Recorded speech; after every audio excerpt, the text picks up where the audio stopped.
Hello, and welcome to the Tippitest of the Toppitist games of 2023.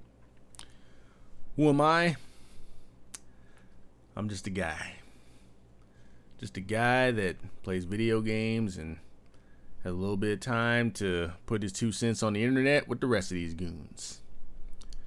We'll start by putting the list up. List of games that I've played to completion in the year of 2023. Now, me personally, I look at this list and I think to myself, it's pretty good, you know? For a man that's got a rambunctious 3-year-old that demands my attention anytime, any place, any day, I think I did pretty good. I think I did pretty damn good. All right. Very impressed with myself. Solid list. Got some nice heft to it. Other people may look at that list and be like, I seen a whole lot of games that got released in 2023 there, buddy. What's going on? Hey, it's not by design, man. That's just how the cards got dealt. You know what I mean? I just spent the majority of the year playing catch up. You know, chipping away at the everlasting backlog. Checking out some games that I've been wanting to check out for a very long time, but just never got the chance to for whatever reason back when they originally came out, you know? And honestly, I feel like this was the perfect year to do something like that. You know? I mean, I'm not going to say it was dry or anything. I'm not going to say it was a drought when it came to game releases, but I'd say it was wonky. I think it was a wonky year for game releases. You know, you had your usual delays into next year. What else? You had still got the remakes and remasters getting cranked out on the daily. There's also games that I was originally interested in, but just lost interest in them by the time they came out. For example, Liza P. I was super hyped for Liza P when they first announced that game, and I think it was just a combination of the game taking so long to come out, which I'm not rushing them by any means, but it's just, when you announce a game so early, it's just like, where's it at? Where's it at? Where's it at? You know what I'm saying? Like, it was a combination of that game just taking forever to come out and me just being burnt out by Souls games in general. Like, platinuming Elden Ring last year really did a lot of damage to me in the genre of Souls games. Okay, Melania especially, or Melania, however the fuck you pronounce her name. I died to that woman over 400 times before I was able to beat her. Okay, so like by the time I had like platinumed that game, which I'm kind of regretting going for that platinum, but it was, I also wanted to fight her, so I was just like, might as well platinum the game at this point because this is like the hardest trophy to get in the whole fucking game. But anyway, that did damage to me. And that became apparent when I had played Wolong. Another game that like originally I was interested in. You know, this is Team Ninja Sekiro. I love me some Sekiro. Okay? So, was interested in this game. Watched some reviews on it. Watched some gameplay on it. And I was just like, you know what? I'm not interested. Unfortunately, I ended up getting the game for a present, and I didn't want to let my friend's money go to waste. I didn't want to be like, take this back, I don't want it, you know? So I played through the game, played it to completion, did not platinum it, will not platinum it, but played the game to completion, roll credits on it, and it was a chore to get through that game. And that was when it became apparent to me that I was burnt out. I was like, I'm burnt out on Souls games, so was not trying to check out Liza P. I'm not saying I'll never play that game. I'm just saying as of right now, I need a break from that type of genre, and maybe in the future we'll get back to it. You know, you'll probably see it on the list for like Tippitest of the Toppitest games of 2026. You know, so there's stuff like that happened. There was also games that I was interested in where they got mediocre to average reviews, like Saints Row and Forspoken. Like, I was super hyped for Forspoken, just with it being a new IP. You know, this wasn't like another sequel or a reboot in an already established franchise that had its day in the light. Like, this was a brand new IP, you know what I'm saying? And the game looked cool. I was interested in playing it. It kind of gave me like Infamous vibes with the videos I had seen on it. Game comes out, dude, everybody's bashing it, you know, fucking characters suck, dialogue is trash, the map is boring, you know, but it's cool to get around the map when you get like her powers and shit. And I'm sitting there just like, so the map is boring, but it's fun to roam around the map with her powers. Like, yeah, I'm gonna wait for that to go on sale. You know, I'm not paying full price for that. And here's the thing, I have no problem paying full price for. I have no problem paying $70 for a video game. Okay, not my first rodeo. All right. All that I ask is the same thing that I asked back in the Nintendo 64 days. If you're gonna have me pay $70 for a video game, you gotta do better than average reviews. Okay, you can't be having middling reviews and be asking me for $70. I know it's hard to gauge what a game should actually cost, but here's the thing: when y'all get together and you have your little cabal meetings and you're like, all right guys, fucking the next consoles are coming out, say I for games jumping from $60 to $70, and you all vote for that shit. Okay, you need to understand something. You got to come correct. Can't be putting out no broken ass games. You can't be putting out no basic ass games. Your games got to be on point. All right, so that's all I got to say about that. Now, I don't want you to think that my gaming purchases solely rely on reviews on YouTube, okay? Because they don't. If I'm hyping up for a game, if I already have my mind made up to where I'm gonna play this game, average reviews be damned, I have no problem dropping $70 for the game. I may regret it later if it sucks or if it doesn't live up to my expectations, but I'm willing to take that plunge if I'm like legit interested in the game. Average reviews be damned. Prime example of that is my honorable mention, which is Atomic Heart. Now, I think, what's the best way to describe this? Disappointing is the best way to describe this game, because I was so hyped for this game when they first announced it. Okay, it was BioShock in Russia. Like, that was what it looked like. Okay, I was hyped. I was ready. Game comes out. Reviews come out. I think the reviews actually came out when the game got released, which, if you know anything about video games, that's usually a huge red flag. But I was just like, I got to see this for myself. You know, people kept saying it felt like an old game and stuff like that, you know. Got the game, man. Was playing through it. Now, Wolong was a chore to get through. Atomic Heart was like a third shift, 12-hour workday type of chore to get through. Okay, like that was bad. And it was bad because I was just so disappointed, because there's definitely potential in that game, but it's like there's just so many mistakes that dragged it down.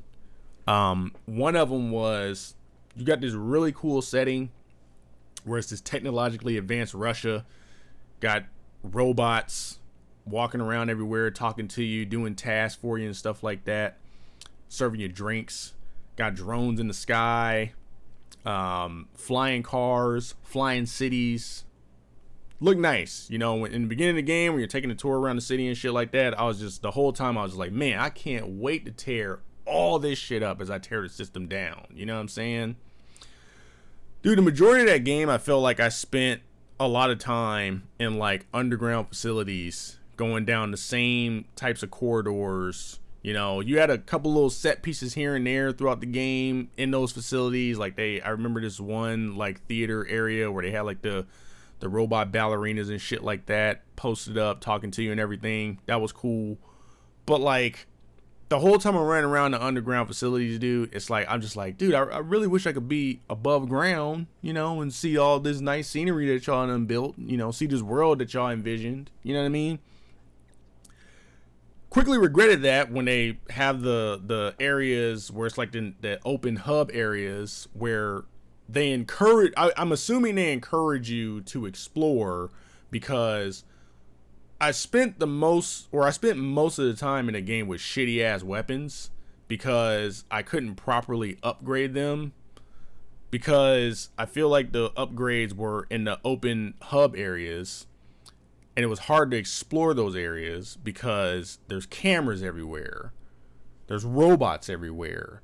The camera sees you, it alerts the robots to your position, and you just have a horde of robots just like bearing down on you like constantly. Now you're probably thinking, destroy the camera, hack the camera. I don't even know if you could hack the camera. I probably didn't unlock that ability if it was one, but you destroy the camera, a drone comes out and fixes it. You destroy a robot, a drone comes out and fixes it. Okay, so I tried to explore, tried to find upgrades, tried to find ammo, but I was too busy running for my life because I had robots behind me, drop kicking me in the back of the head, shooting grenades up my ass, shooting saw blades at my neck. I had drones in the air, shooting lasers down on top of me, shooting missiles and rockets up my ass and shit like that, dude. Like, it was a clusterfuck. It just got to the point where when I got to the open hub areas, I immediately just got in the car and just drove from point A to point B, because I was just like, fuck this. I'm not doing all this, you know? Get to the underground facilities and everything. I'm trying to explore that stuff, but then I would get stuck on random ass objects to where I had to like restart from the last time I saved the game. So I spent a lot of time in save rooms in the game. Every time I pass a save room, no matter how minuscule of a change I made through playing the game, I always made sure to save, because I was like, you never know when you're just gonna get caught walking through a doorway to where you can't move, you can't even kill yourself, you know? So you just gotta like turn the game off and restart from the last time you saved. Like, things like that is just, I was just like, I don't understand what the mentality was when working on this game. You know, I don't understand how this game gets shipped like that, you know? But there was some good things too. I really like the attention to detail. Like, I feel like there was like 1-to-1 damage in the game. Like, if I shot a robot in the shoulder, there was a bullet hole in his shoulder where I shot him. If I riddled him with bullets, he's riddled with bullet holes. If I take an axe across his face, there is a gash going across his face. If I come down with the axe on his head, there is a gash going vertical down his head. Okay, like, that was insane that they were able to put that level of detail into the game. That type of shit is what tells me, okay, dude, like, this is next gen. Okay, like, the fact that the game is able to hold like this much memory for like these different types of enemies and shit that's like surrounding you, that's crazy, right? That stuff was cool. I like the protagonist. The protagonist was hilarious. Jack Burton vibes for me. I feel like that's why I liked him so much. Now, I know that there's a lot of people that hated him, and I understand why. I understand how people could say that he was annoying, to where they're like, man, I wish I could have muted him. Like, I could not stand his voice actor and shit like that.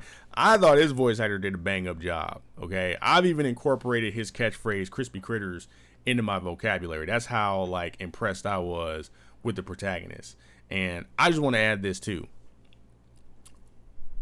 If I had to choose between an annoying protagonist and a silent protagonist, I'm taking the annoying protagonist every fucking time. Okay, I am absolutely positively done with the silent protagonist. I think it's stupid. It doesn't make sense in this day and age. Okay, it's dumb. I don't like it. I understand that you're trying to make it immersive and make it feel like we're the character and everything like that. That doesn't work for me.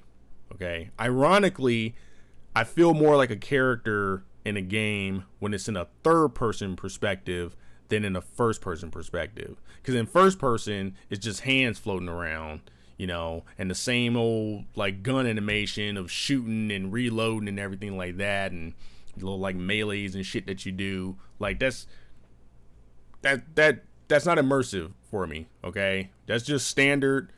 Me and the character in the game are working together to complete it, to get the credits rolling, you know. So stop with the silent protagonist. Done with it. The other thing I liked about the game is I like the story. Nothing too crazy, dude. Just like your, you know, typical Manchurian Candidate type of things. But what really like sold me on the story was the fact that I feel like no matter what, you lose, you know. Oh, and by the way, spoilers. Okay, from here on out, spoilers.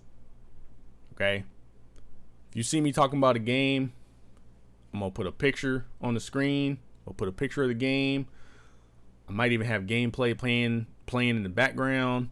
I'm gonna have some text, you know, over there, like, you know, saying what game I'm currently talking about and stuff like that.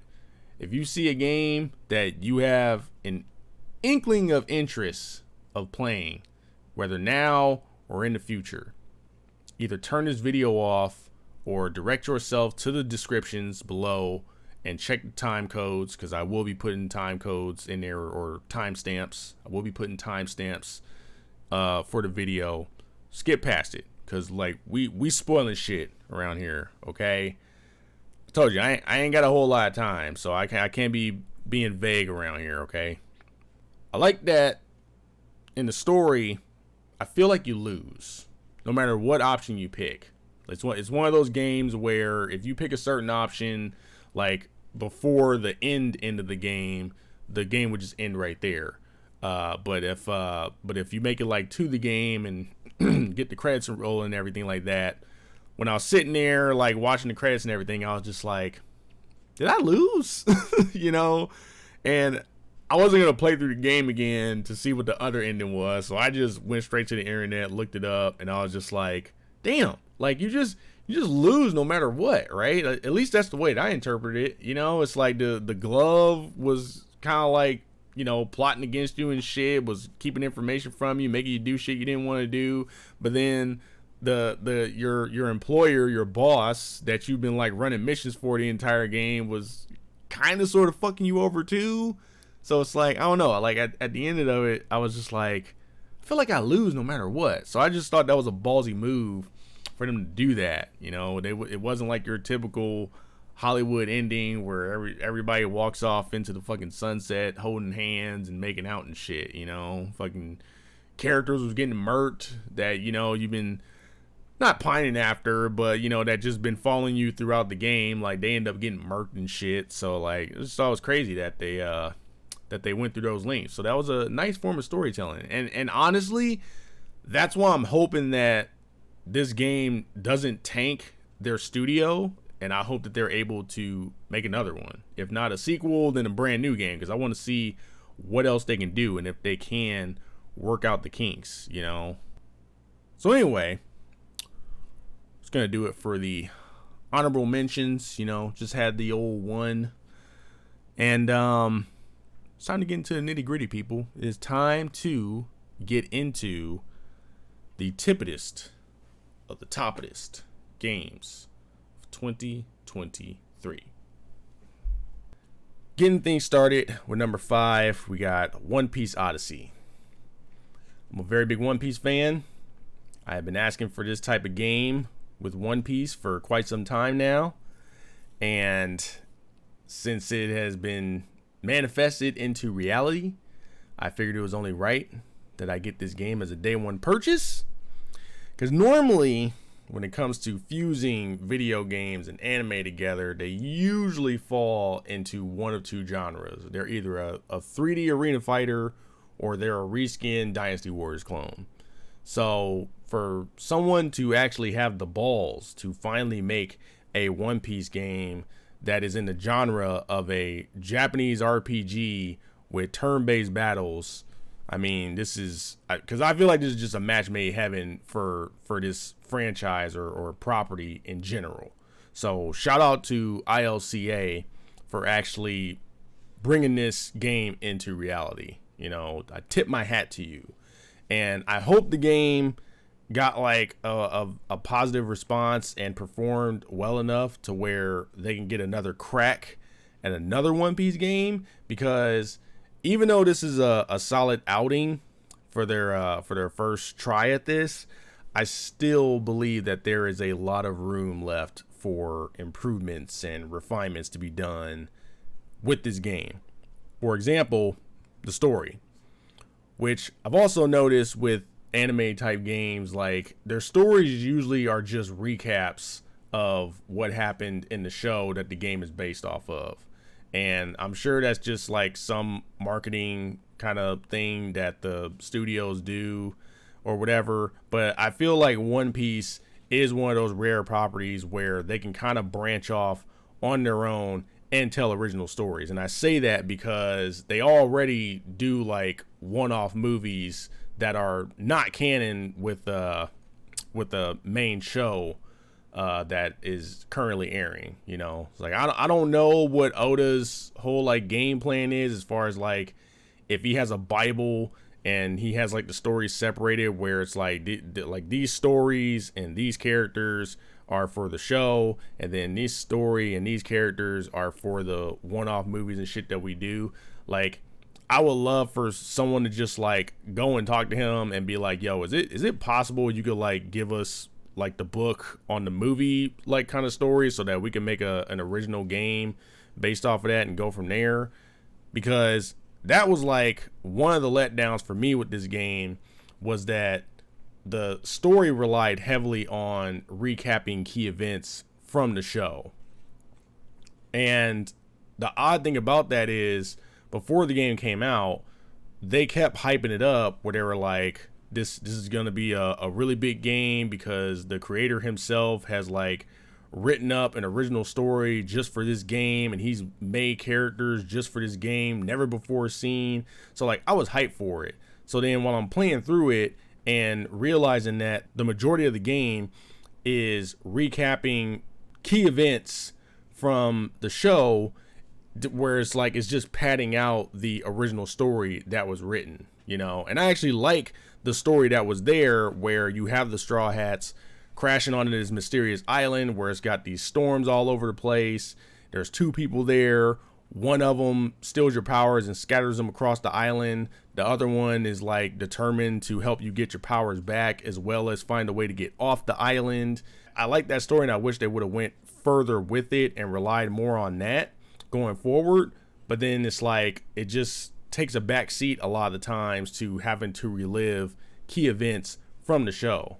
And don't get me wrong, like I enjoyed having like getting to walk around Water 7 and seeing the big old water fountain in the distance and stuff like that. Like that was cool to see all that. And honestly, like I feel like you could write an original One Piece story where you do go to previous locations that they visited and fought like enemies that they fought before in the past, because it's not like they kill off all the enemies in One Piece, you know what I'm saying? Like they're still alive and kicking, and you know some of them are locked up, but there's other ones like running around and stuff like that. So I do feel like there is room to do a One Piece game where there is an original story and not have to rely on having to revisit past events that happened in the show, you know. But maybe that's just me, because although I am a big fan of One Piece, I am fairly still new to One Piece, because I first started watching it back in 2020 during the lockdowns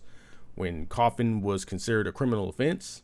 So maybe that's just what that is like having to redo all that stuff in the game when it's so fresh in my brain already. Probably hits different for a person who's been in the One Piece since day one, where it might be more of a nostalgia trip for them. Some other things that could use a little bit of refinement: the turn-based battles. This game operates off of the triangle system like Fire Emblem uses, and I don't even feel like it really follows that for the most part, especially when you get into the latter half of the game.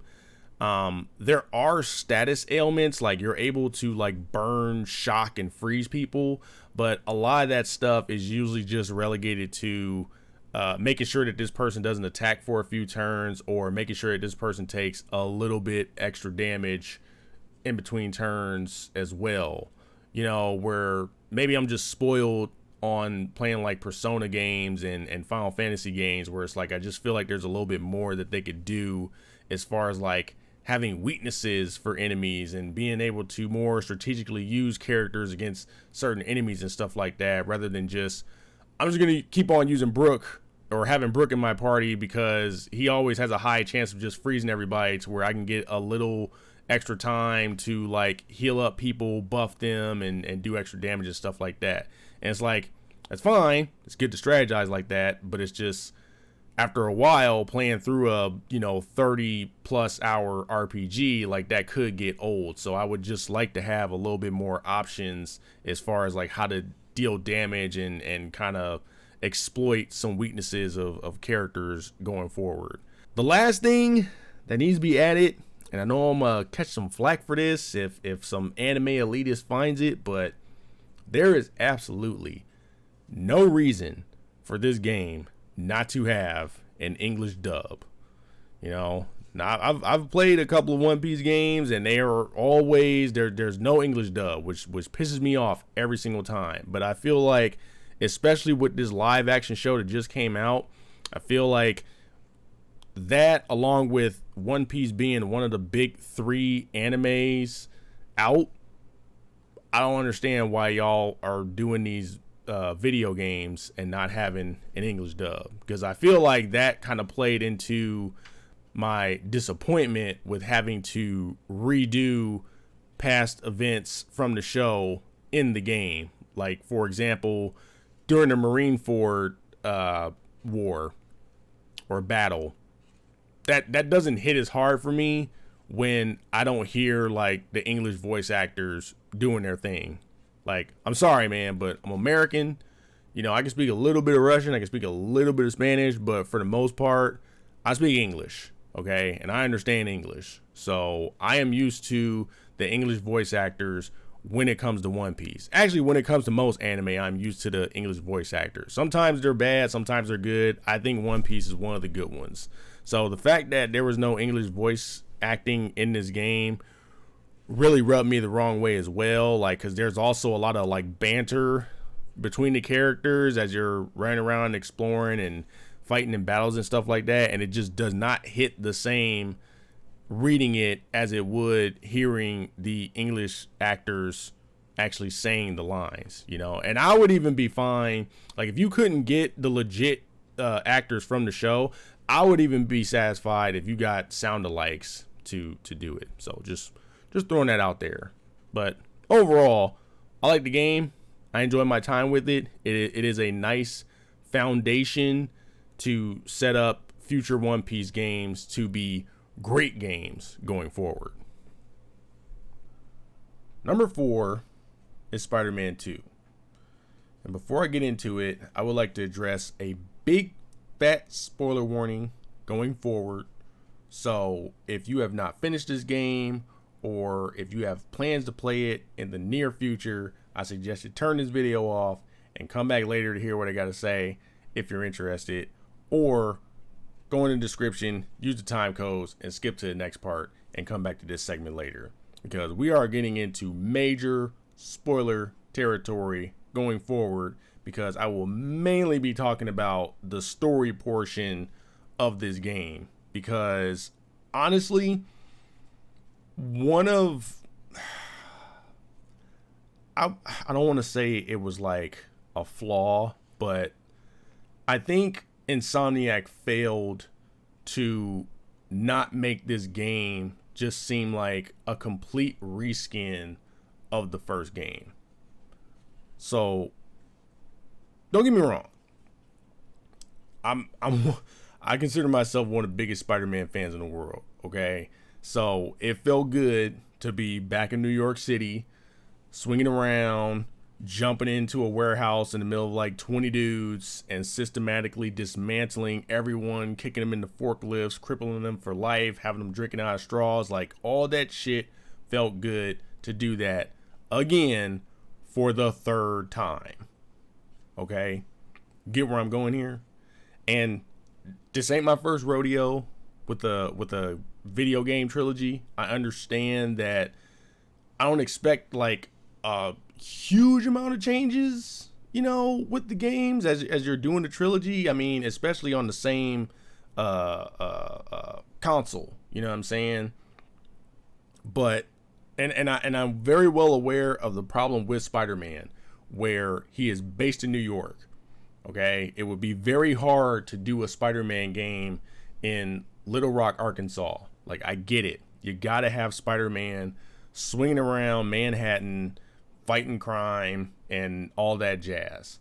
But I still feel like there was room to add some things to differentiate this game from the previous games before it. And if I'm being honest, I don't even really think this is a problem for me if Miles Morales doesn't exist. Like, cause like when you think about it, Spider-Man, the first Spider-Man game from Insomniac came out in like, what was it, 2018?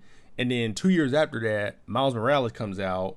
And then 2-3 years after that, Spider-Man 2 comes out. So it's like, they're so close together. And especially nowadays, how time just seems to fly. Like, you really notice the similarities in Spider-Man 2 to Spider-Man 1, you know? So that's why I'm mainly going to be going in the story mode, as far like my gripes with the story mode.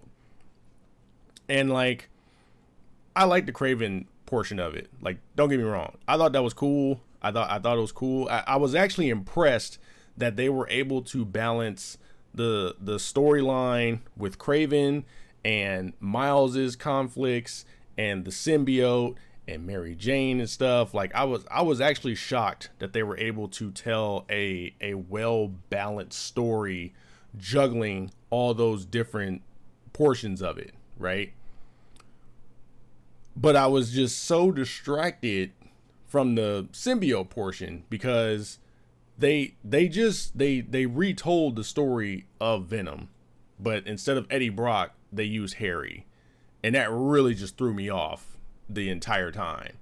Cause like at the end of the first Spider-Man game, when they do the teaser at the end where they show Harry in the rejuvenation tank and the symbiote crawling all over him, I took that as the symbiote incident happened already. Like, you know, we did the whole black suit Spider-Man and Venom thing. It just happened off of the game, you know, kind of like how in the first game, Electro and Shocker and Rhino and Kingpin and them are already established. Like, you didn't have to see the origin stories for those characters. Like, they were already established villains in the first Spider-Man game. So that was how I took it when they showed that teaser at the end of the first one with the symbiote, where I was like, okay, we've already like been through the whole spiel with the symbiote.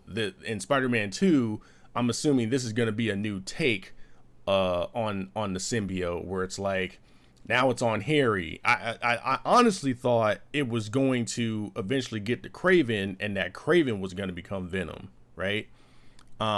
But when you get to the portion of the game where, you know, Pete gets the black suit and he's all like, oh, whoa, like, what is this? And I'm so much stronger now, and I've got unlimited webs and both, you know what I'm saying? And it slowly starts to corrupt him.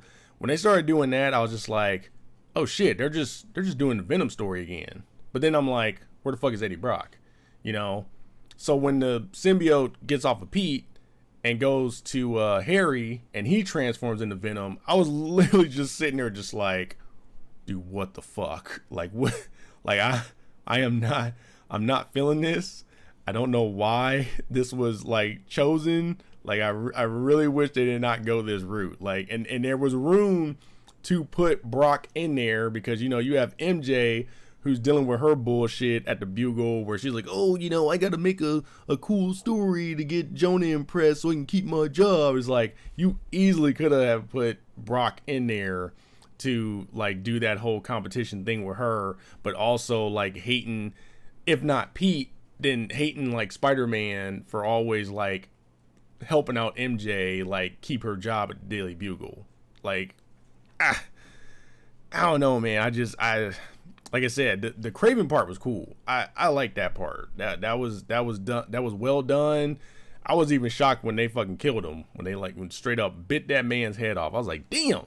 I was like, you didn't have to take him out like that. But yeah, the Venom portion of it, I was not feeling that. As far as the rest of the game, it's literally just felt like everything got reskinned. It's like, you know, instead of the Silver Sable Squad, like now you got the, you know, Craven Hunters all over the place. Instead of Martin Lee's or Mr. Negative's goons or whatever, you got the symbiote goons running around. Like it just felt weird that they did that again. And it's like, okay, you're not chasing pigeons around the city, but you're still chasing birds around the city. But this time they're Kraven's drones and stuff. What I did like though is I definitely liked the side story with Yuri, that Wraith chick, where, you know, you're investigating the fire cult, and that leads you to Cletus Cassidy, who ends up becoming Carnage down the line. I thought that was cool. I thought the game could have used more of that, because even though Kraven was running around murking most of Spider-Man's villains and shit like that, Spider-Man still has a pretty sizable rogues gallery, you know?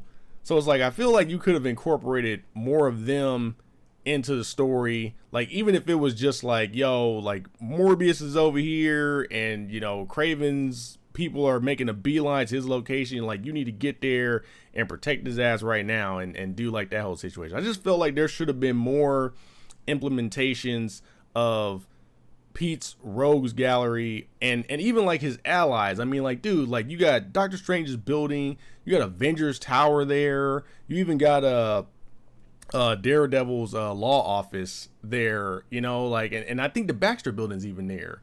I don't know what goes into the rights of these characters and like when and where you can use them. Like, hopefully that's not the case, and I hope that this ain't a situation of we're trying to build like this overall universe, so like we don't want to like put them in this game and then like conflict with something else when we put them in another game. Like, hopefully that's not the case. But I'm just like, if there is no issue with like the rights of how to use the characters and shit like that, incorporate them into the game, man, and come up with like interesting side missions to do like you did with the Yuri mission. You know, like that's all I was asking for with this game, because honestly, like, the refinements that they make in this game is cool. Like, I like the whole like wind tunnel system that they added to get around the city. Like, that was a nice little addition to swinging around and using like the momentum moves, and like putting the wind tunnel stuff in there was cool. I even liked how during the random events, like when you're stopping like random crimes, I even like how sometimes you can run into Miles or run into Yuri and fight alongside them and like tag team some people. Like, I thought that was a cool addition to the game, but that's more of like a refinement to something that you've already done in previous games, and not necessarily like, here's a new aspect of the game that we added to that's not in the first game, you know? Because I see so many people talking about how, oh man, it's gonna be really hard to go back to playing the first Spider-Man game because the way you traverse around the map in 2 is like so much better, and it's so much more fluid, and there's so many more things you can do and stuff like that. Like, you can do like the whole little web slingshot thing is so cool, and I'm just like, I don't know if it's gonna be that hard to go back to the first game, because it's like they didn't really change that much from the first game. Like, I can get over not having to use a wind tunnel in the first game if I had to go back and play it for whatever reason. So at the end of the day, overall, I did enjoy playing the game. Like, I had fun playing through the game. The story was a little like wonky. Like I said, the part with Kraven and Miles getting closure with Dr. Lee or Mr. Lee, whatever the fuck his name, Mr. Negative, him getting closure with all that, and you know, his whole side missions dealing with getting the instruments back for that instrument museum and everything like that. Like, that stuff was cool. Like, honestly, I like Miles' portion of the game more than I like Pete's, because I feel like with Pete, it's like you have like the main story that you mainly deal with. You got the side story with Yuri, but then the rest of it I felt like was the whole like the May Foundation stuff, which, you know, I don't mind him doing science stuff. I know a lot of people had a problem with that in the first game, but I didn't mind that stuff. But there was a lot of it in this game. Whereas like Miles, it felt like Miles had a lot more of like being Spider-Man stuff in there. But look, overall, I liked the game. You know, I enjoyed playing through the game. I had fun with it. Although the main story was a little wonky, I still was able to make my way through it because, like I said, it was cool to be back to doing the whole like combo system, beating up people, swinging around the city and going through wind tunnels and everything like that. And obviously there's going to be another game. There's going to be a Spider-Man 3, even though technically it will be Spider-Man 4 when you include Miles Morales. I just hope that they do a better job at differentiating that game from these 3 games. You know, they're gonna have Cindy Moon in there, so hopefully you'll get to play as Silk and deal with her shit. Hopefully they do something better than her being locked in the goddamn bunker for like decades or some shit like that. And you know what? Hopefully in the next Spider-Man game, because I know that they said going forward they're gonna like Miles is gonna be Spider-Man and Pete's gonna be taking a break, which actually I'll end it on that. But hopefully in that next Spider-Man game where you're following Miles around, you burn that fucking suit that he made at the end of the game. I don't know what the hell they was thinking. I remember when I first saw the Spider-Man suit in the first game with the big old white symbol on the chest, I was like, damn, dude, like that is a nice suit. Like the fact that they came up with that on their own is very impressive. Like I love that shit. And they must have felt like that was what they were gonna do and with Miles and strike lightning twice, pun intended, but you did not. That suit is god awful. Man's hair is hanging out and then just straight up wearing Adidas. Like I don't know what the decision was in that whole situation, you know. But yeah, so going back to the whole Pete taking a break thing, I also did not like that. I did not like the way the game ended. Like the main story, I'm like, it was like give and take. You know what I'm saying? There was some good stuff, there was some bad stuff. The way it all ended, I did not like that at all. I think that game should have ended either with Pete dying or losing his powers altogether to where he would have to sign the Spider-Man mantle over to Miles. Because him taking a break is very similar to the Fast and the Furious movies when Brian O'Connor like retired, you know, to go be a family man. It's like, look, man, y'all been through a lot of shit.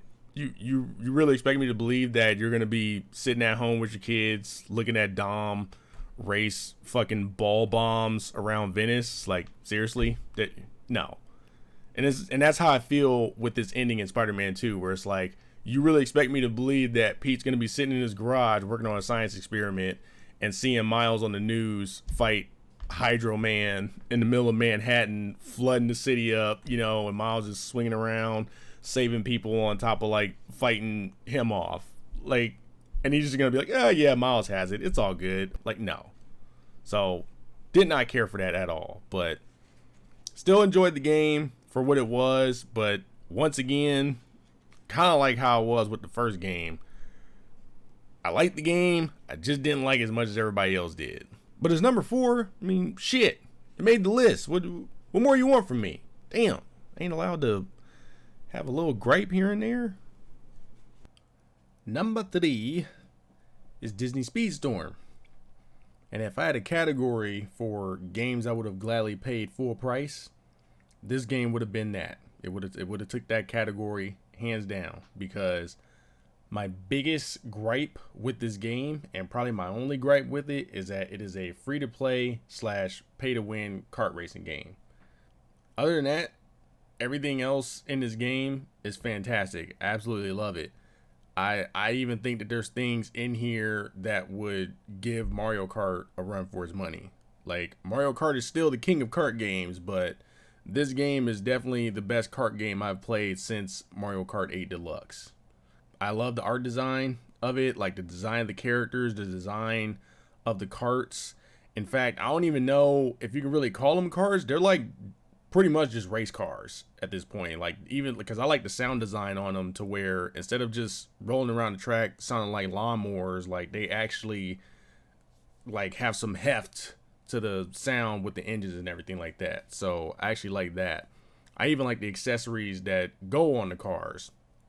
Another thing that I really like too that Mario Kart doesn't really do is I feel like the driving mechanics on this are not necessarily like sim based, but there definitely does feel like a more emphasis on like actual driving in the game instead of just like full blown relying on items. Because even when you lock items onto somebody in front of you, there's still like a way to outmaneuver the items to where you can kind of like jump them at the last minute. You can, you know, bob and weave or get in the way of some objects and stuff like that. Or you could just outright take a turn the right way and have the item whiff past you. I've had that happen to me a few times. I've been on the receiving end of that and on the giving end of it. So I do like how there is a bit more focus on how you drive your car around the track instead of just what item do you have at the time, as well as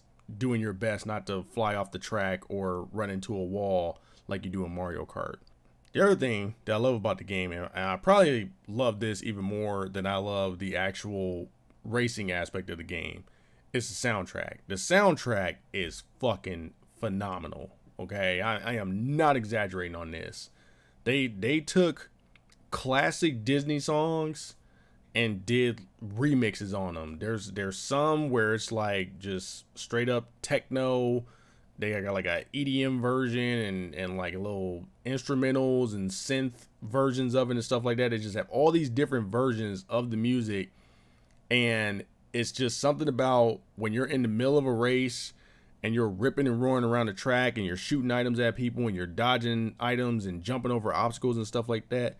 There's something about the way the music hits that it just puts you in the zone and like gets you feeling good about yourself, and it just gets everything intense. It's like everything is on the line at that point, you know. It's just crazy. It's crazy what the music does to you, and it sucks because for some odd reason it's not on Spotify. Like I can't find like just a soundtrack by itself except for on YouTube. But I don't want to just have to like drain my phone's battery by playing YouTube videos of Disney Speedstorm soundtrack all the time. And like I said too, I'd rather listen to it in the game because it actually really fits when you're in the middle of a race, having like Trust in Me pumping to your ears and shit as you're like flying down the track and everything. And honestly, that's probably like one of the main things that would have me coming back to the game even years down the line. Like when they come out with new tracks and new characters and stuff, like I could see myself going back to the game just to listen to the new tracks that they put in for the specific character or track.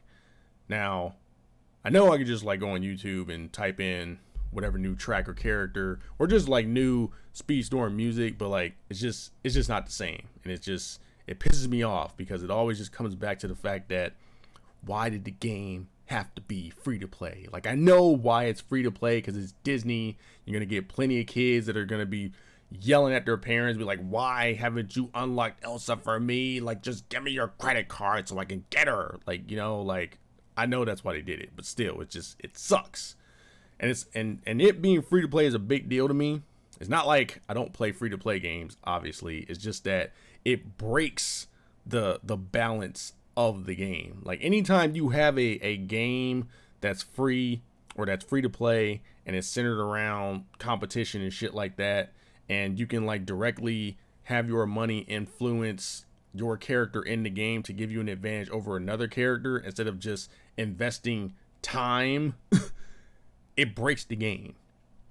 Like like in the game there's a mechanic where you can load a pit crew onto your character, and it gives you perks, and the perks can do anything. It has something to do with the items, where it's like it can kind of like affect the RNG of the item that you would get when you hit a box in the middle of the race. It can also give you multiple versions of a specific item in the race. And I'm assuming that if you level up the pit member high enough, you could actually start with specific items at the start of the race.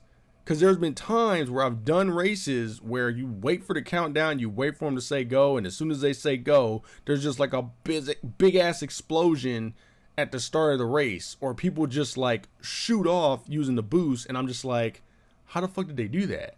You know? And it's like the only thing I can think of is that they either no life the game to level up their perks on their character, or they just dropped a fuck ton of money to level up the perks on their character so that they could just have a clear advantage over everybody in a damn game. And it sucks that that's a thing that happens. So, but other than that, I love the game. Absolutely love it.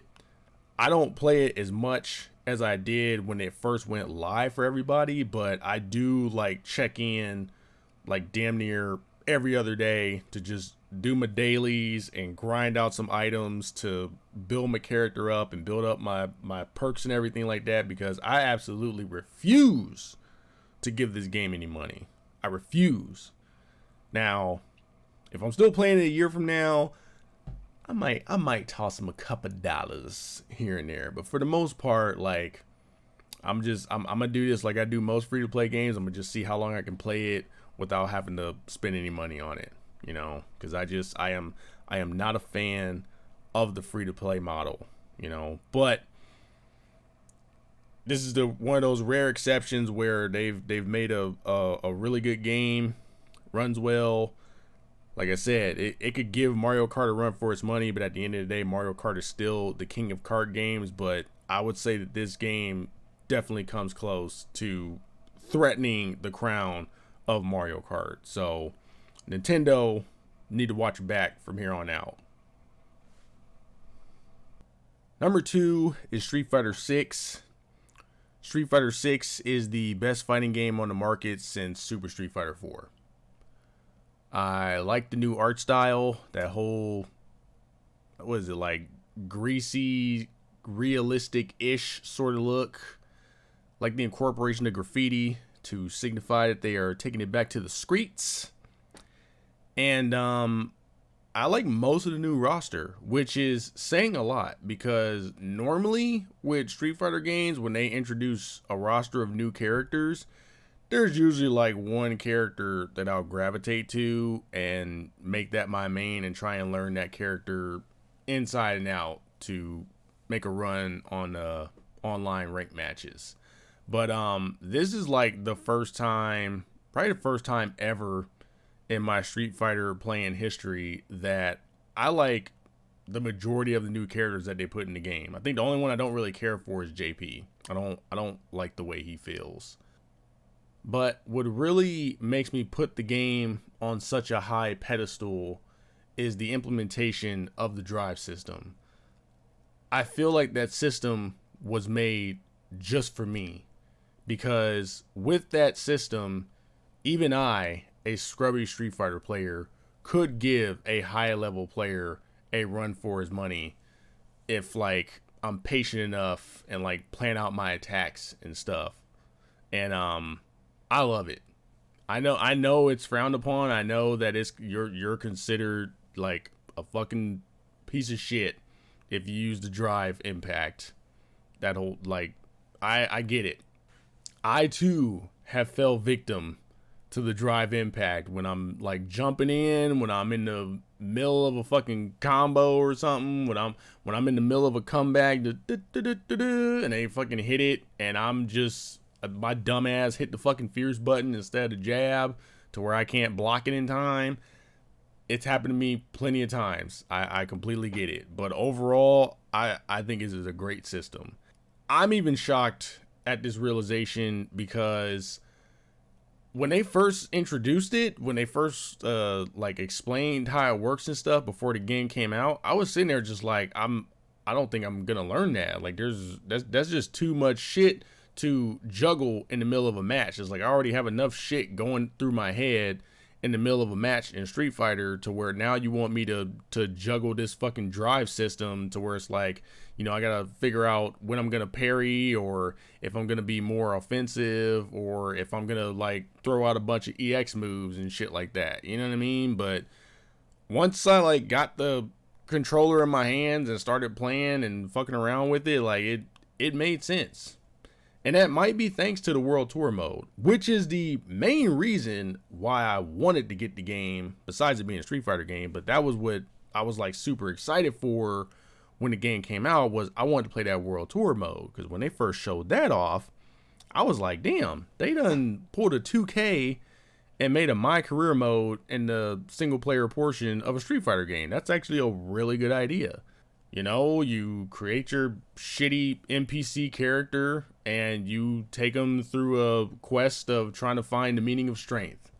There's a little bit of a story in there where like you're pretty much running around the world trying to find your training partner who is not patient enough to learn from the Street Fighter legends on what the meaning of strength is. So he like goes off on his own with his own agenda. So you spend most of the time just chasing him around the world and stumbling onto a conspiracy where the pesky Shadaloo could be making a play to come back in the public eye again. So, you know, it was all right. Personally, I feel like when it comes to a single player story in a fighting game, like Mortal Kombat fucked it up for everybody, because now there's no excuse not to have a cohesive story to tell in a fighting game.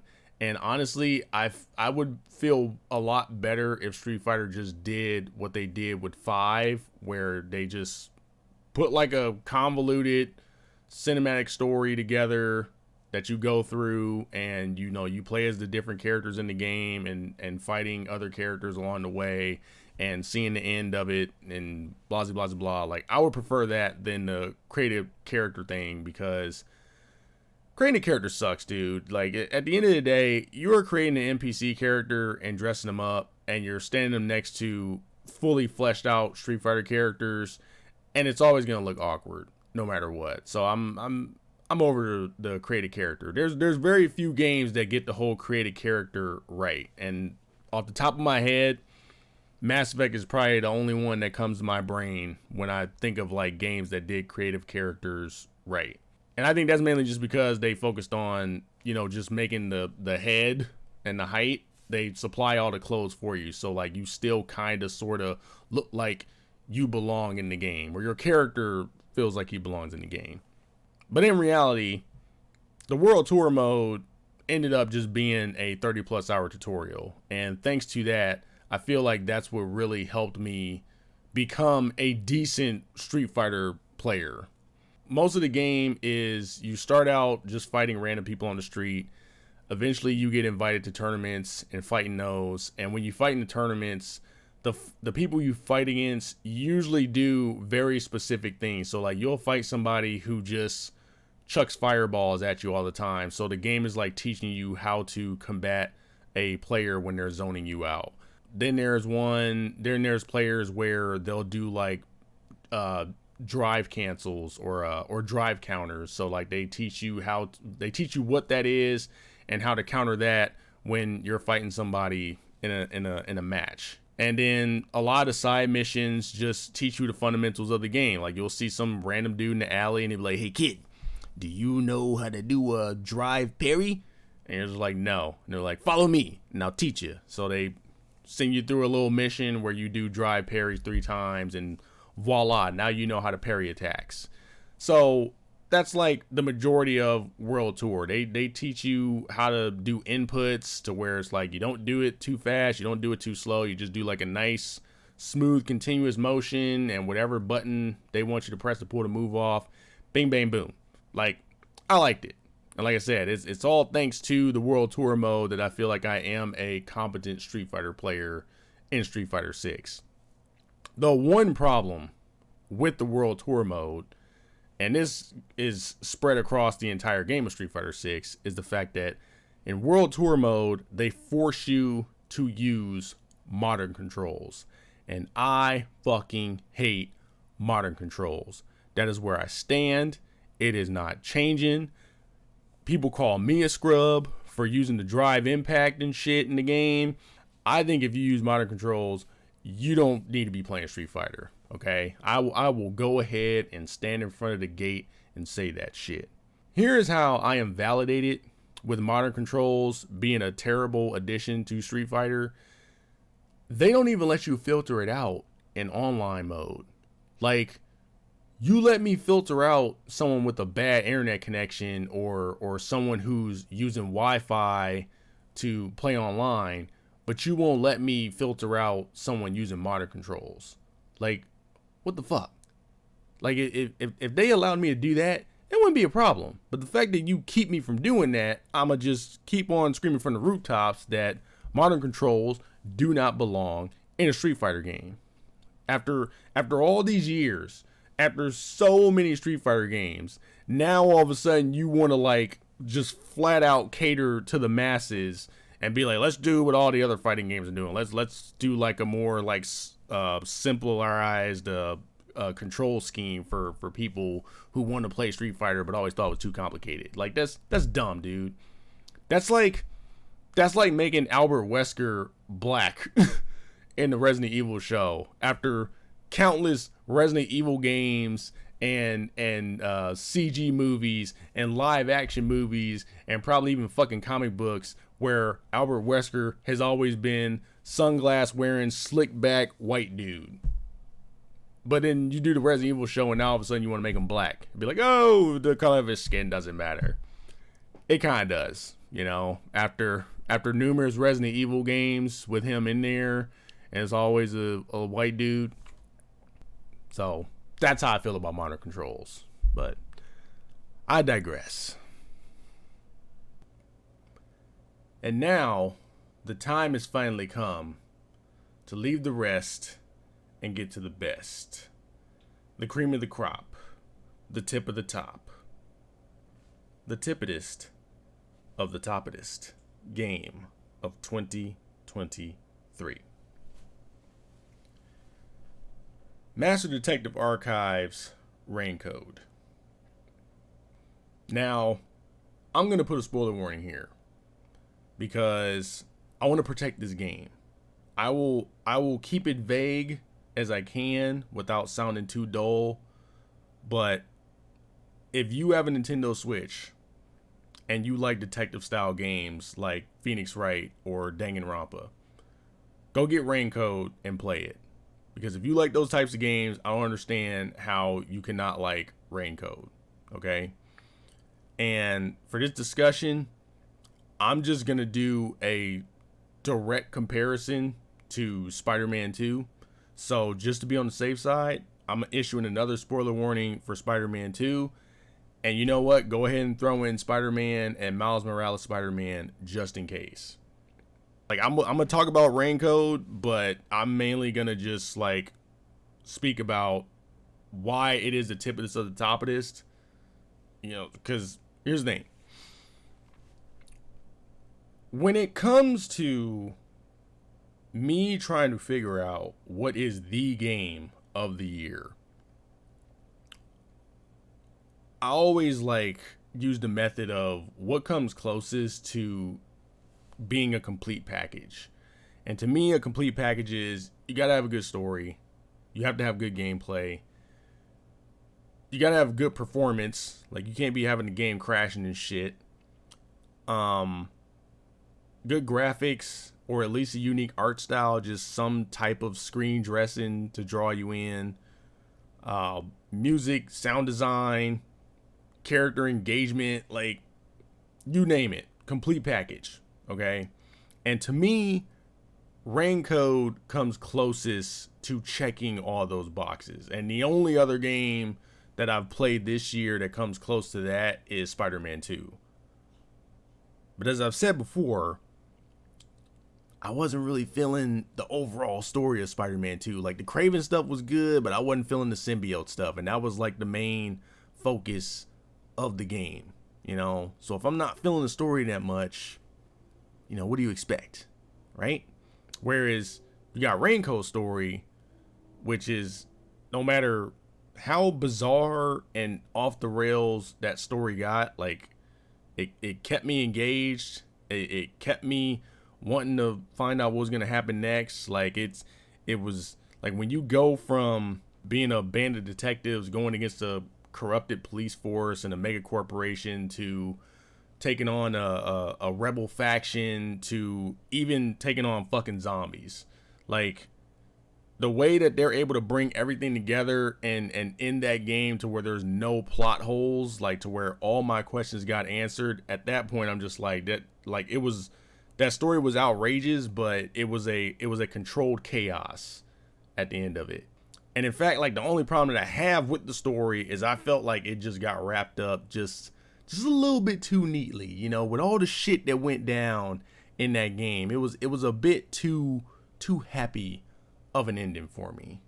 And I don't really want to like go down the list comparing the two just because they are vastly different games. Like one is a high energy superhero game where you swing around the city fighting crime. Yes, there's like stealth elements to it and everything. Like there is a variety of gameplay in it, but like comparing that to a more slower pace noir detective game where you're hunting down serial killers and, you know, trying to find out how somebody got killed in the middle of a play on stage in front of a ton of witnesses and everything like that. Like I don't really want to go down that line of like trying to be like, oh, like which one had the best gameplay type of situation, you know. I just want to like skip to the part where I am giving Raincode the edge here because it is new. It is a new IP. Whereas Spider-Man 2 is Spider-Man 2. It is the third Spider-Man game from Insomniac. And let's not even try and figure out how many Spider-Man games that is overall, because there has been a lot of Spider-Man games. And basically what I'm trying to say is that we need to reward new shit. Like that's where I'm at in my old age. I've been gaming for a very long time.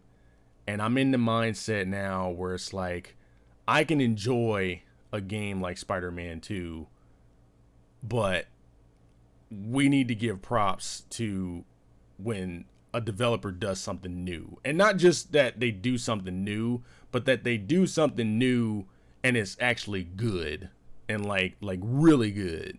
You know, because Atomic Heart is new, but Atomic Heart was kind of garbage. That was a broken mess. You know what I mean? Wolong is new, but I couldn't follow Wolong's story. It definitely had no connection to the characters that you run around with either. Like, all I can tell you about Wolong is that you were chasing around some old dude that was like turning a bunch of people into demons. That's all I got. Everything else I checked out. Wolong is a podcast game as far as I'm concerned. Whereas like Spider-Man, it's like obviously I got connections to those characters because Spider-Man is a well-established character, a well-established universe. Like the heavy lifting has been done.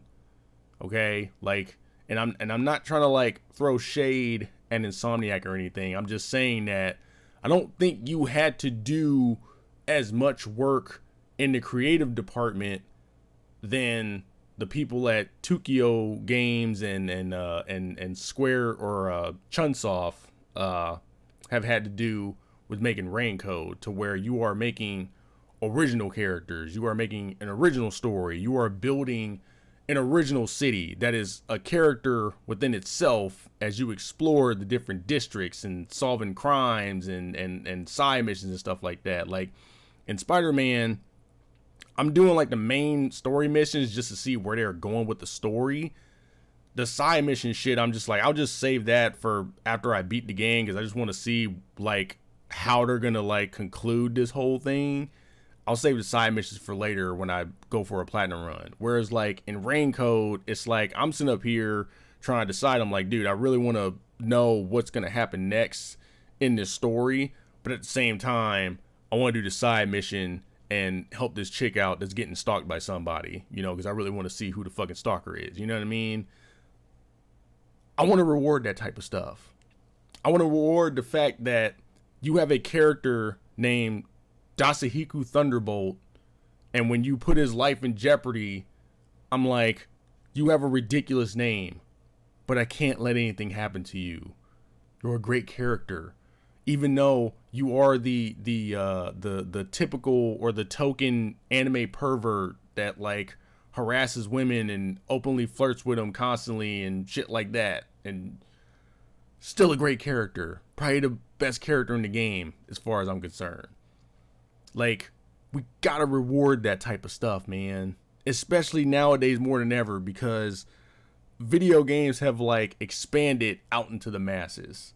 Okay, it's a billion-dollar industry, and now you have like developers just phoning it in. And I don't think Insomniac phoned it in. I just think that, but I do think they kind of cut a couple corners. You know, like I said, that Spider-Man 2 feels more like a reskin of the first game rather than a rework. Instead of Eddie Brock being Venom like he should, Harry Osborn is Venom. Like, you know, like what are we doing? Like, I feel like they put more effort into the first game, where it's like, you know, they did Doc Ock's origin story, but they changed some things around where he's got like a whole, what was it, like the whole like deteriorating muscle disease or whatever like that. So that's why he was like creating the arms and shit, you know? Like I feel like there was more work that went into that game than in the third game.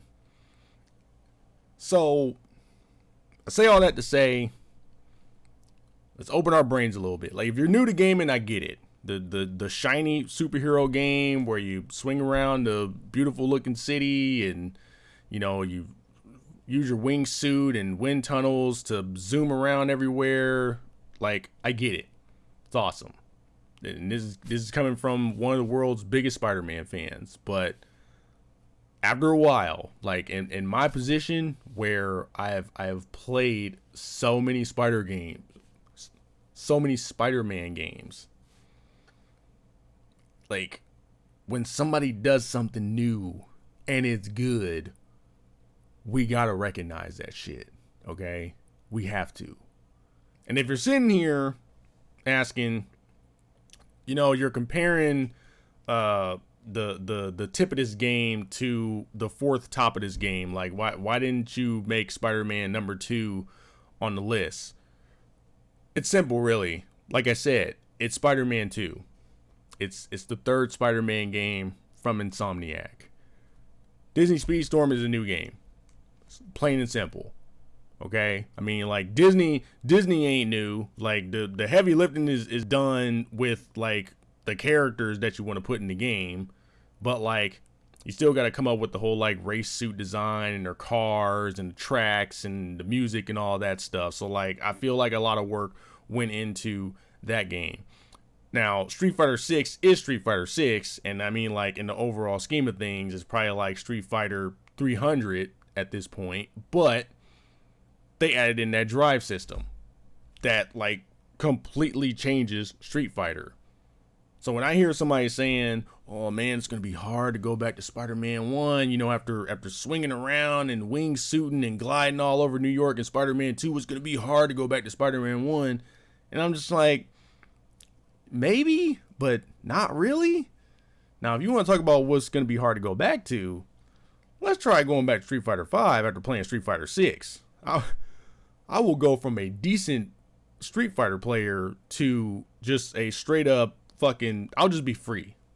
I'm just going to be a free win at that point, because I'm just going to be like, look, I Street Fighter 5, I can't get past this dude's defenses. He knows my frame data, he knows my tails, he knows everything. He knows the game up and down, front and backwards. I cannot hit him. I might as well just sit here and let him just beat my ass for 2 rounds and call it a day.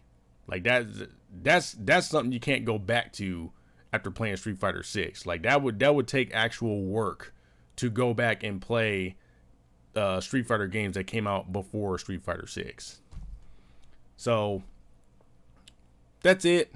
That's all I got to say. I just want to end that on congratulations to Tokyo Games and Spike Chunsoft for developing a fantastic game, and hopefully there is a sequel. And I'm down for Yuma and the squad to come back, but I'm also down for y'all to just do a whole new cast of characters in a whole new city. Like I'm all for it.